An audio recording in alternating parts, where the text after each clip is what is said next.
Hello साथियों, स्वागत है आपका हमारे एक नए वीडियो पर। आज हम इस वीडियो में जानेंगे कि जो डीएड प्री डीएड का जो आपको काउंसलिंग करना है ना। अभी तो इसका प्रोसेस चालू नहीं हुआ है, लेकिन जल्द ही व्यापम द्वारा ये कहा गया है कि 13 दिनों के अंदर जो है, एक सप्ते के अंदर 13 दिन के अंदर रिजल्ट जितना भी था वो आने का था, और एक सप्ते के अंदर क्या 9 तारीख से पहले पहले इसका जो है काउंसलिंग स्टार्ट हो जाएगा, है ना। तो इस वीडियो में हम ये जानेंगे कि जब हम काउंसलिंग करते हैं तो किस कॉलेज में कैटेगरी वाइज, है ना, मतलब सामान्य के लिए कितने सीटें हैं, अनुसूचित जनजाति को कितना सीट मिलता है, अनुसूचित जनजाति को कितना सीट मिलेगा, और अन्य पिछड़ा वर्ग को। कहने का मतलब ये है कि जो गवर्नमेंट कॉलेज हैं, ठीक है ना, जितने भी गवर्नमेंट कॉलेज हैं, इन गवर्नमेंट कॉलेजों में क्या होना है कि जो जितने भी, जैसे हर गवर्नमेंट कॉलेज में क्या है कि 100 सीट है, ठीक है ना, समझना बात को। 100 सीट है, और इस 100 सीट में से ये जो 100 सीट है अपने पास, ये जो 100 सीट मिलेगा, इन 100 सीटों में से कितना यूआर जनरल कैटेगरी को मिलेगा, एस एससी को कितना सीट मिलना है, एसटी को कितना सीट मिलना है, और ओबीसी को कितना सीट मिलना है। तो इन सभी मुद्दों पर इस वीडियो पर हम बात करने वाले हैं कि अगर आप जनरल हैं तो अगर आपका रैंक भी कम है तो आपको कैसे जो है सीट मिल सकता है ना। तो इस वीडियो में हम इन सारी चीज़ों पर हम बात करेंगे। इस वीडियो को देखने के बाद आपका काफ़ी चीज़ जो है डाउट क्लियर हो सकता है। तो वीडियो को स्टार्ट करते हैं दोस्तों। सबसे पहले देखते हैं तो जिलेवार आरक्षण की बात है कि हमारे किसी सब्सक्राइबर ने कमेंट किया था कि जिलेवार आरक्षण कितना मिलता है ना, गवर्नमेंट कॉलेज के लिए। तो उसी पर्पज़ पर हम ये वीडियो ला रहे हैं आपके लिए। तो इसमें आपको जो पीडीएफ दिख रहा होगा, इस पीडीएफ में जो जानकारी आपको समझ में आ रहा होगा क्या क्या दिया हुआ है। तो यहाँ पर देखेंगे जिला, ठीक है ना, जिला है, और संबंधित जो है डाइट या फिर बीटीआई, ठीक है ना। अब इसमें आरक्षण की प्रतिशत आपको दिख रहा होगा। तो सबसे पहले बात करते हैं सरगुजा। सरगुजा में एक गवर्नमेंट डाइट है दोस्तों, अंबिकापुर, ठीक है। तो यहाँ पर टोटल सीटों की अगर बात करें तो 100 सीट है। कल की वीडियो में हमने इसमें चर्चा किया था, 100 सीट है, ठीक है ना। अगर कल का वीडियो आपने नहीं देखा तो उसको जा करके ज़रूर देखिएगा, उसमें बहुत सारी चीज़ों पर हमने बात की है। तो इन 100 सीटों में से जो है 25 सीट जो किसके लिए है, 25 सीट है किसके लिए, सामान्य के लिए। जो 6 सीट है अंबिकापुर डाइट में, वहाँ पर कितनी है, तो एससी के लिए वहाँ पर है 6 सीट, और अगर एसटी की बात करें तो वहाँ पर 55 सीट है, और अन्य पिछड़ा वर्ग मतलब ओबीसी की अगर बात करें तो उस डाइट में कितना है, 14 सीट है।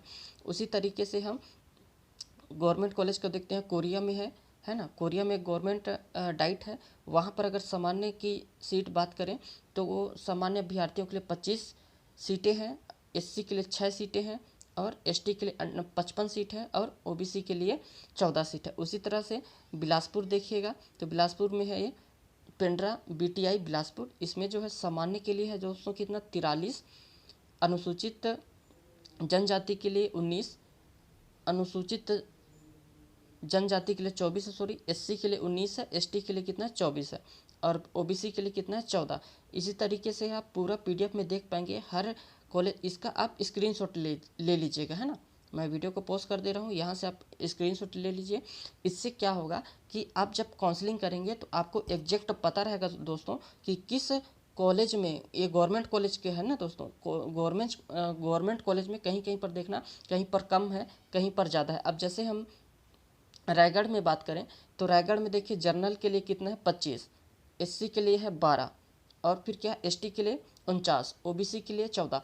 हर कॉलेज में आपको अलग अलग देखने के लिए मिल रहा है, ठीक है ना। अब जैसे अब हम दंतेवाड़ा की अगर बात करेंगे तो दंतेवाड़ा में देखेंगे तो जनरल के लिए कितना है, ये जो जिलेवार जो आरक्षण मिलता है दोस्तों, प्रतिशत, है ना, ये चीज़ पर डिपेंड है कि किस जिले में किस जनजाति का ज़्यादा पॉपुलेशन है, मतलब कि वहाँ उस ज़िले में कौन सा जाति जो है ज़्यादा निवास करते हैं, और उस निवास के आधार पर क्या है कि ये कैटेगरी बटा हुआ है। अब जैसे दंतेवाड़ा देखिए, कांकेर देखिए, बस्तर देखिए, तो ये ज़्यादातर क्या है, एसटी अंचल का क्षेत्र है, इसीलिए यहाँ पर एसटी के लिए ज़्यादा सीट दिया हुआ है। यहाँ पर देखेंगे 68 है ना, फिर कांकेर में भी 68 है, और दंतेवाड़ा में भी 68 है ना। तो कहने का मतलब जिलेवार, जिस जिले में जिस जाति का ज़्यादा रहता है उसी जाति के अनुसार उनको क्या है आरक्षण दिया गया है ना।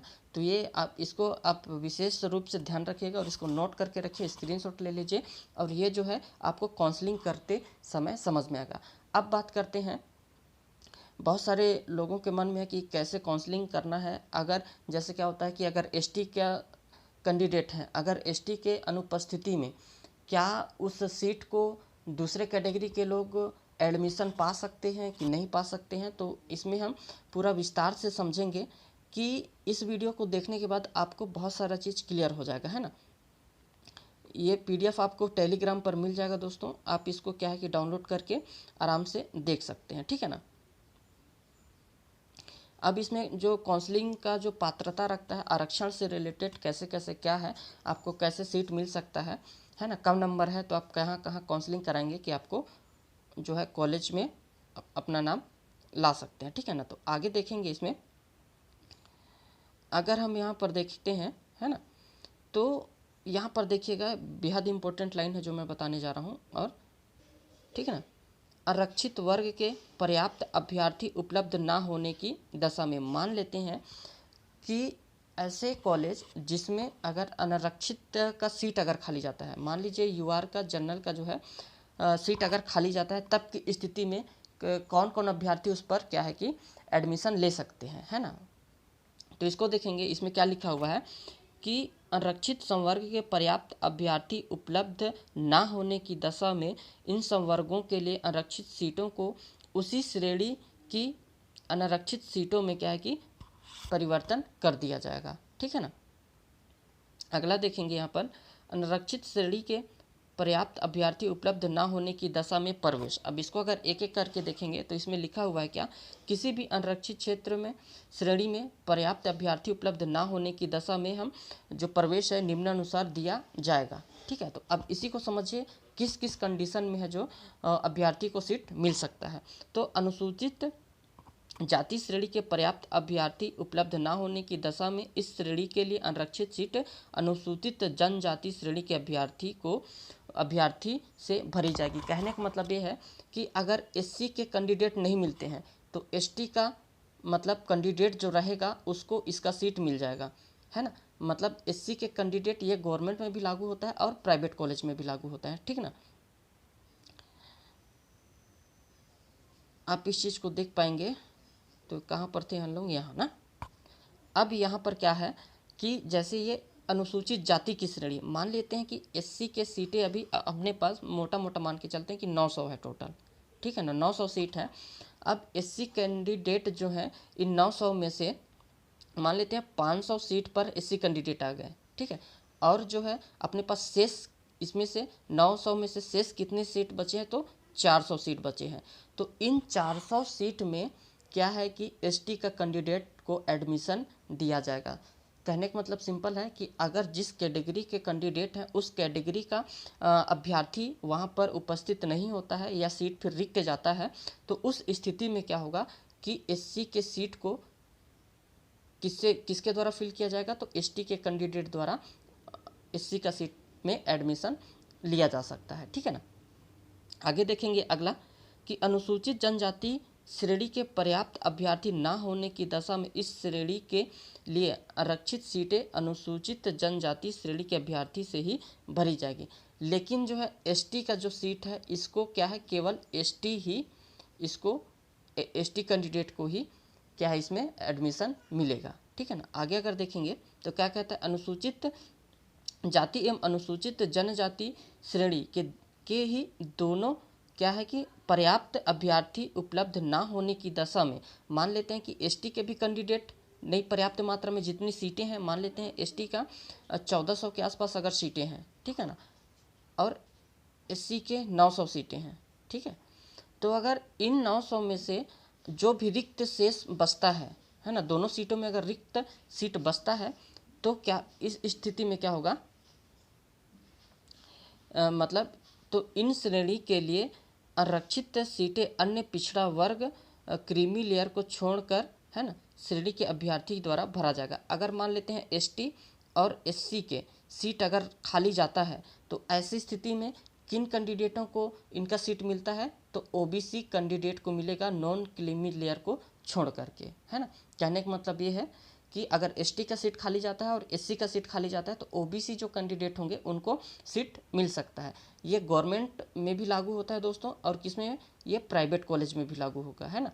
तो आप समझ सकते हैं कि रैंक का अगर आपका कम नंबर भी है तो किस तरीके से आपको सीट मिल सकता है, लेकिन आपको काउंसलिंग सही तरीके से करना है, इन सारी बातों को ध्यान में रखना है, और इसके हिसाब से जब आप काउंसलिंग करेंगे तब आपका, अगर मान के चलते हैं कम रैंक भी है तो आपको सीट मिल सकता है, ठीक है ना।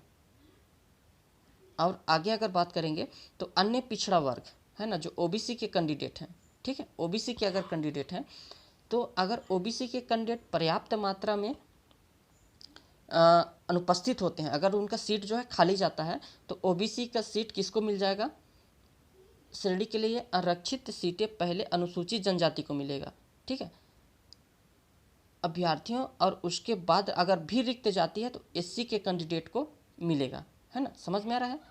अगर ओबीसी की सीट खाली जाती है, अगर ओबीसी की सीट खाली जाती है तो सबसे पहले किस कैंडिडेट को मिलेगा, तो पहले एसटी कैंडिडेट को मिलेगा।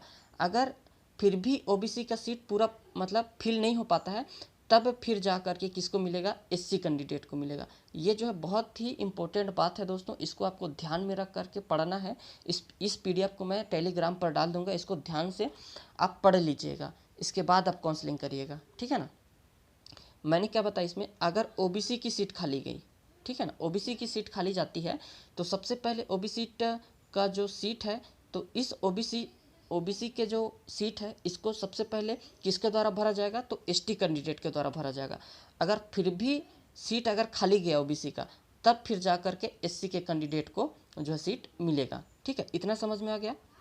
अब देखिएगा लास्ट, इसमें क्या कहा जा रहा है कि सभी आरक्षित श्रेणी के अभ्यर्थी उपलब्ध ना होने की दशा में फिर क्या किया जाएगा कि जनरल कैंडिडेट को जो है सीट मिलेगा।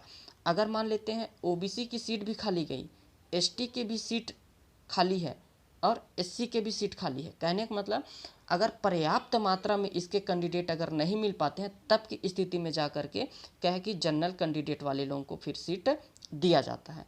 तो ये तो हो गई सीट के ऊपर कि कैसे कैसे हमें सीट मिलेगा, है ना। बेहद इंपॉर्टेंट है ये लाइन, और आपको तो पता ही है, मैं पिछले वीडियो में बता चुका हूँ कि जो फीस की मैटर में हमने बात कर लिया था, कॉलेज के संदर्भ में बात कर लिया था, गवर्नमेंट प्राइवेट में फीसें कितने चलती है ना। और आगे देखेंगे यहाँ पर, तो यहाँ पर देखिएगा छत्तीसगढ़ के मूल निवासी अभ्यर्थी पर्याप्त संख्या में उपलब्ध ना होने की दशा में कैसे प्रवेश मिलेगा। अगर छत्तीसगढ़ के मूल निवासी जितने भी हैं उन्होंने अप्लाई किया है ना, चाहे वो किसी भी कैटेगरी के हो, तो फिर भी अगर सीट खाली बचता है तब क्या स्थिति होता है। तो यहाँ पर क्या नियम कहता है कि इन नियमों में जो भी सीट छत्तीसगढ़ के मूल निवासी से ही भरा जाना अनिवार्य है, उन सीटों के लिए पर्याप्त संख्या में छत्तीसगढ़ के मूल निवासी अभ्यर्थी ना होने की दशा में यह जो सीटें हैं अन्य अभ्यर्थियों से भरी जा सकेगी, परंतु यह नियम केवल निजी गैर अनुदान प्राप्त संस्थाओं एवं गैर अनुदान प्राप्त अल्पसंख्यक संख्या पर ही लागू होता है ना। अगला है प्रवेश का जो है निरस्तीकरण भी हो सकता है ना। तो ये किस कंडीशन पे हो सकता है, आपको ये भी ध्यान रखना है कि हमें काउंसलिंग से पहले किन किन दस्तावेजों पर हमें पूर्णतः रूप से हमें सक्रिय रहना है, अपने पास उपलब्ध रहना है ना। तो इसको देखिएगा, प्रवेश होने के बाद भी निरस्तीकरण कर सकता है महाविद्यालय संस्था द्वारा। तो उसमें देखते हैं कि कौन सा नियम कहता है, यदि यह पाया जाता है कि अभ्यर्थी के संस्था महाविद्यालय में प्रवेश पाने के पीछे किसी भी त्रुटि या फिर गलत सूचना के आधार पर अगर आपने, है ना, इस चीज़ को आपको ध्यान में रखना है कि हमें किसी भी गलत तरीके से हमें प्रवेश नहीं लेना है। अगर ये चीज़ पाया गया या फिर आप संस्था से कोई चीज़ छुपा करके एडमिशन लिए हैं, है ना, यहाँ पर देखिएगा, पाया गया सूचना या आधार अथवा उसमें कोई भी प्रारंभिक तथ्य छुपाया था, अथवा प्रवेश के बाद की अवधि में यह पता चलता है कि किसी त्रुटि अथवा चूक के कारण प्रवेश दिया गया है या लिया गया है, तो ऐसे अभ्यर्थियों को दिया गया जो प्रवेश है उसके अध्ययन की अवधि में बिना किसी पूर्व सूचना के संस्था प्रमुख द्वारा निरस्त किया जा सकता है। प्रवेश को लेकर किसी भी विवाद अथवा संदेह की स्थिति में राज्य शासन का निर्णय जो है अंतिम निर्णय होगा। ठीक है, तो आपको किसी भी प्रकार का धोखाधड़ी या फिर ऐसा कुछ भी नहीं करना है जिससे कि आपका प्रवेश जो है निरस्तीकरण किया जाए, है ना। तो इस चीज़ को आपको ध्यान में रखना है। अब आगे देखेंगे संस्था महाविद्यालय की जो फीस है, ये फीस के बारे में हमने जो है पिछले वीडियो में हमने बता दिया था कि अगर आप गवर्नमेंट में जाते हैं तो 3,000 से लेकर के आपको 3500 तक पड़ सकता है। और यही अगर हम प्राइवेट में अगर जाएँ, प्राइवेट कॉलेज में अगर जाते हैं तो प्राइवेट कॉलेज में इसका लगभग कितना पड़ेगा, मोटा मोटा आप मान के चलिए 20,000 से लेकर के 25,000 तक इस वर्ष तक जा सकता है, क्योंकि किसी भी कॉलेज में कम रहता है, किसी में 1,000 ज़्यादा, किसी में 2,000 ज़्यादा, किसी में कम भी रहता है ना। तो इस चीज़ पर आप ध्यान रखना है आपको, है ना। आगे अगर बात करेंगे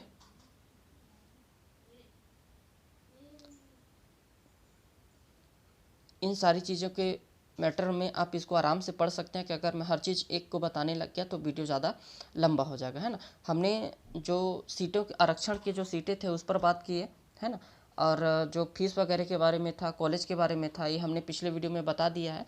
अब जो ये जो आरक्षण से रिलेटेड था, इसके पर्पस पर हमने मुख्य वो था बताना, तो इस वीडियो में हम उसी के विषय में हमने बात किया लगभग, है ना। आने वाला समय में फिर हम ऐसे ही और भी काउंसलिंग से रिलेटेड जो भी है, और काउंसलिंग आपको कैसे करना है ताकि आपका जो है कॉलेज आसानी से आप पा सकें, है ना। आपका रैंक मतलब 40 है, 45 है, 30 है, तो आप किस तरीके से उसमें एडमिशन काउंसलिंग करेंगे। अब यहाँ पर आप देख पाएंगे तो यहाँ पर हर कैटेगरी का दिया हुआ है ना। डीएड के लिए कि अनुसूचित जनजाति के लिए 15%, अनुसूचित जनजाति के लिए 21%, अन्य पिछड़ा वर्ग के लिए 14%, ये हर कॉलेज के लिए फिर अलग अलग निर्धारित है। ठीक है दोस्तों, तो इस वीडियो में इतना ही। आशा करता हूँ कि जो आरक्षण से रिलेटेड था उस पर हमने जो बात किया वो आपको समझ में आया होगा। यह पीडीएफ आपको टेलीग्राम पर दे दिया जाएगा, आप वहाँ से इसको डाउनलोड करके आराम से सावधानीपूर्वक पढ़ लीजिएगा। इसके बाद फिर आप काउंसलिंग की प्रक्रिया और आपको जो भी दस्तावेज है, पूरा दस्तावेज भी इसमें मिल जाएगा कि क्या क्या डॉक्यूमेंट लगना है, इन सारा चीज़ इस पीडीएफ में दिया हुआ है। तो इस वीडियो में इतना ही दोस्तों, फिर मिलते हैं एक नए वीडियो के साथ, तब तक के लिए धन्यवाद।